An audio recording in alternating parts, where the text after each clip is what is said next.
వరిసేలు అడిగినాయి నీరు దాపెరైతేడాని పత్తి సేలు అడిగినాయి నెత్తురు జల్లెరైతేడాని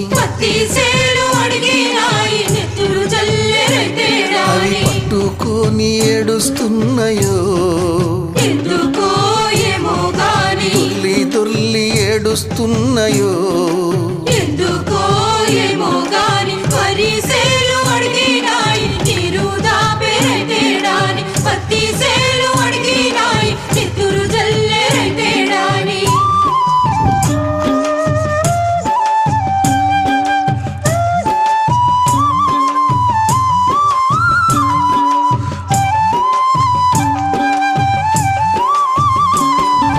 జొన్న సేలు అడిగినాయి వెన్ను పూస